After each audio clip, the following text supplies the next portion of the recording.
Los Balcanes posiblemente sean la zona del mundo en la que más ejercí.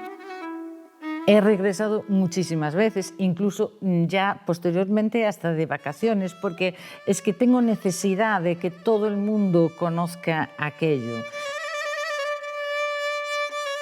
Siento que es un conflicto olvidado al que nadie quiere poner una solución en serio, una solución final auténtica. Y eso, si no se hace, nos va a explotar en la cara.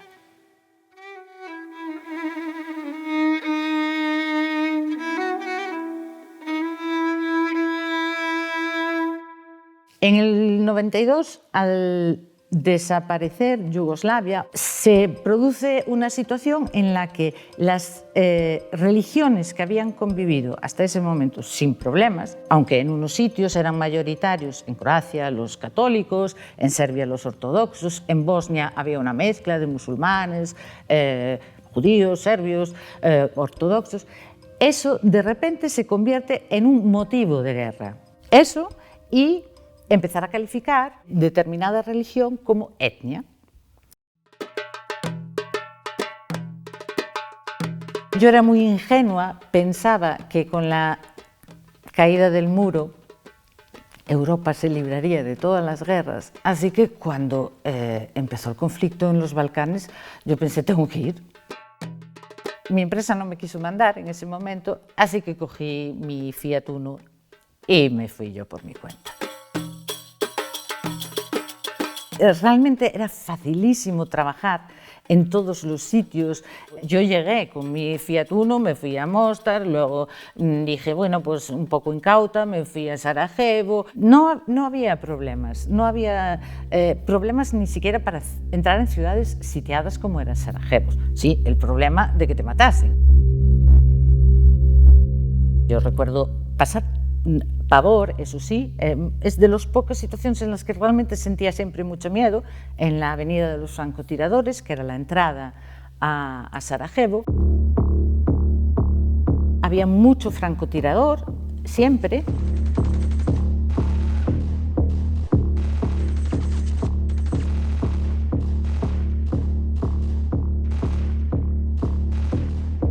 Fue muy violenta con los civiles, aquello era una masacre continua de civiles. Pero además es que fue muy violenta con los periodistas.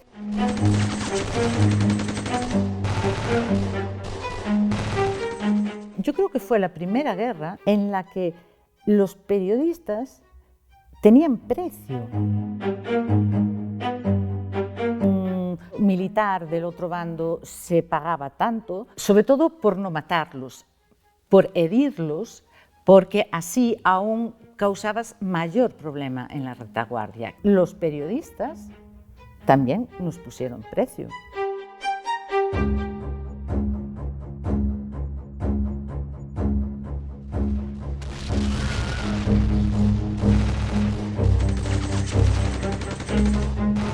Eso te añadía tensión, ¿no? Porque sabías que es que eras parte del enemigo.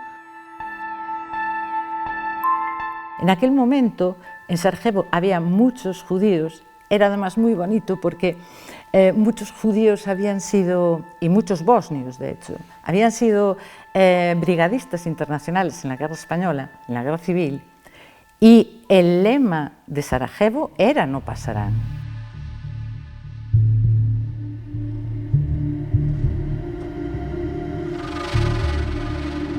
Cruzabas sin querer las líneas, que es una cosa impensable, ¿no? Ahora en la mayoría de las guerras, pero de aquella sí. Yo recuerdo una vez que crucé las líneas entre los croatas y los bosnios musulmanes y sin querer le di el permiso de Bosnia al adolescente croata que estaba en ese momento allí en la carretera. Me pidió el permiso para militar y yo me equivoqué y tenía en un lado el permiso de los militares croatas y en el otro el de los bosnios y le di el de los bosnios. Y lo primero que hizo fue devolvérmelo y dice, cómetelo. Y yo, ¿cómo? Pero me lo comí porque le vi la cara y digo, si no me lo como, a lo mejor me pega un tiro.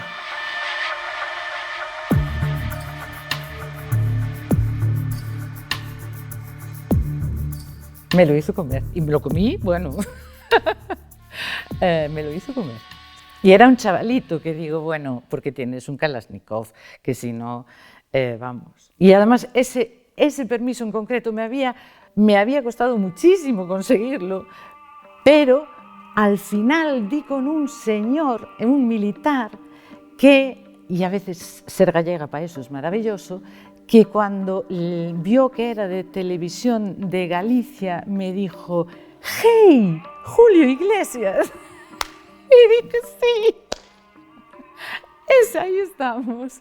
Y fue como había conseguido aquel permiso, sí.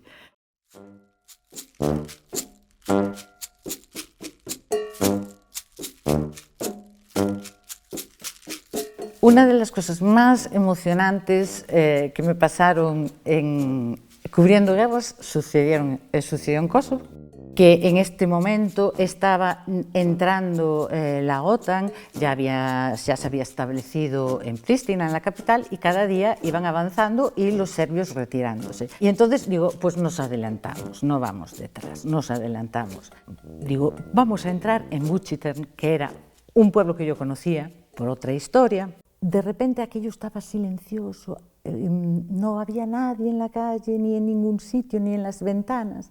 Pero conforme íbamos enfilando por la carretera de entrada, empezó a salir gente, y más gente, y gente gritándonos, NATO, NATO, nos decían, o sea, OTAN, OTAN, y aquello que se estaba convirtiendo en algo peligroso, porque es que cada vez se estrechaba más la carretera porque nos estábamos acercando al centro.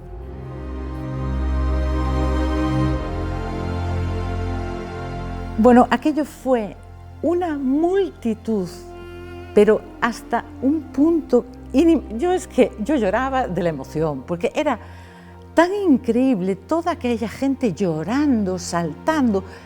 Es que yo recuerdo una señora tirando al bebé en el aire de la emoción, nos tiraban flores, es que hubo un momento que no pudimos seguir avanzando. Aquello era tal masa a nuestro alrededor, y NATO, NATO, y yo diciendo, no somos NATO, somos periodistas. Les daba igual, o sea, ellos habían salido a la calle porque vieron que había 4 de fuera, se habían atrevido a entrar en el pueblo, en Vučitrn. Nuestro chofer agobiado porque le estaban estropeando su Mercedes a golpes, porque la gente es que estaba tan emocionada, se subían al capó, bueno, aquello fue, al final tuvimos que abandonar el coche, evidentemente, para que no se lo acabaran de destrozar. Y bueno, aquello ya fue, a mí nunca me abrazaron tanto, me besaron tanto, me quisieron tanto en la vida, o sea, y flores y más flores, y querían ya, bueno, no sé, y todos los bebés, aquellos que te ponían, no sé, como si fueras un político incluso, ¿no? Que te ponían en los brazos, y me veo besando bebés.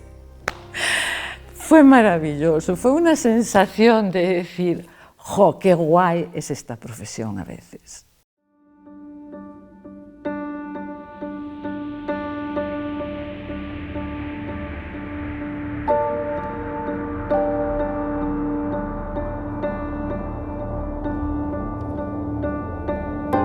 En la guerra de Bosnia era muy difícil no sentirse implicada, pero estoy hablando de emocionalmente implicada. Todos estuvimos viendo aquellas expulsiones de masas de personas que salían todos los días por aquellas fronteras. Lo que vivías en Mostar o en Sarajevo o bueno, lo sucedido en Srebrenica, ¿no? 10.000 hombres, 11.000 hombres, no los haces desaparecer tan fácilmente. Y eso sucedió de un día para otro. Y además sucedió en una población que estaba siendo protegida, que era un enclave protegido por la ONU, ¿no?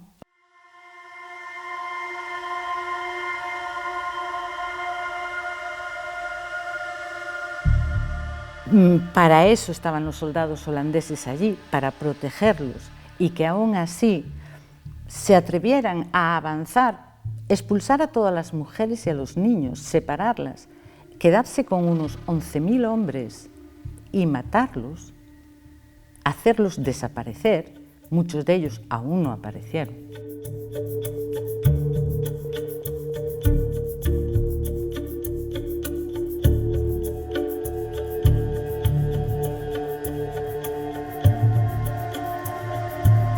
Esto es una responsabilidad internacional que yo no sé cómo mucha gente puede dormir tranquila.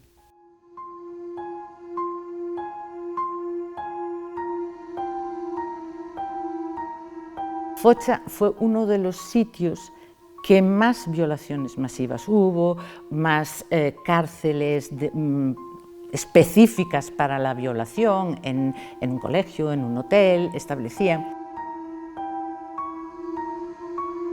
El primer caso, el de Maida Chupina, que fue la mujer a la que, primera violada a la que entrevisté, para mí sigue siendo el más impactante. Es una de las mujeres más valientes que conozco, y eso que a ella no solo la violaron cuando la detuvieron, después cuando la tuvieron retenida, sino que es que la violaron delante de su padre y de sus dos hijos, de su hija, que era muy pequeñita aún, y de su hijo. Su hija desarrolló una anorexia nerviosa cuando alcanzó los 15 años, que evidentemente fue producto de todo lo que pasó esta niña, ¿no?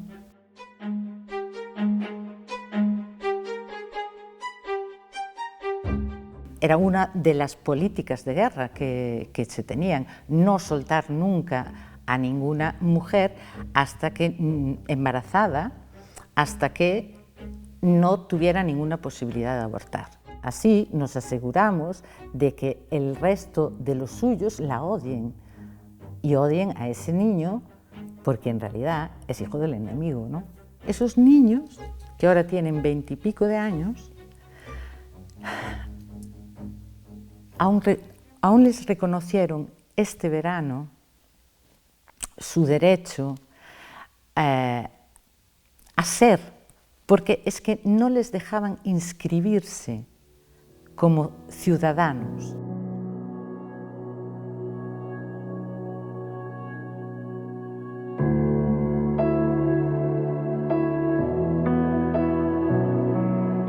Me sorprendió muchísimo, además, que hubiese un nacionalismo, que pudiera haber un nacionalismo tan inventado, ¿no? Ellos mismos tampoco lo entendían. Yo podía entender el nacionalismo, digamos, político. A ver, aquí también tenemos nacionalismos diferentes y tenemos idiomas, incluso idiomas diferentes, ¿no? Pero no nos consideramos étnicamente diferentes. Y sin embargo, allí se hizo especial hincapié en eso. Ahí comprendí realmente la importancia de la propaganda y creo que fue una guerra absolutamente provocada por la propaganda, porque tú no puedes odiar a un vecino serbio, si eres bosnio musulmán, tú no puedes odiar a un vecino serbio con el que siempre te llevaste bien, de un día para otro. Y eso sucedía. Y es que es muy fácil meterle miedo a la gente, y con el miedo pues viene el odio, y con el odio viene la violencia y las ganas de devolver lo que nos están haciendo a nosotros.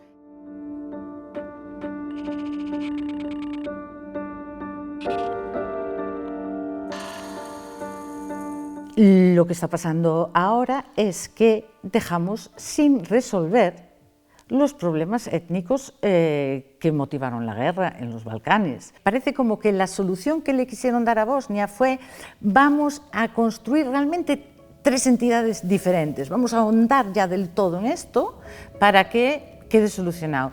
Bueno, pues no, así no se soluciona, porque además había en aquel momento mucho matrimonio mixto también. La Bosnia dividida en 3 microestados pues no tiene futuro. El Kosovo medio dividido en un estado más grande y uno pequeñín para los serbios tampoco tiene futuro, y esto está provocando continuamente problemas.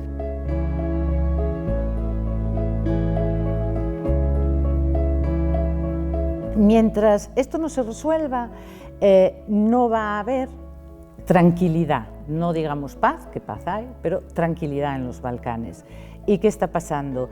Ellos tienen fe en que esa tranquilidad se la dé su adhesión a la Unión Europea, su adhesión a otros organismos que en este momento les están negando la entrada.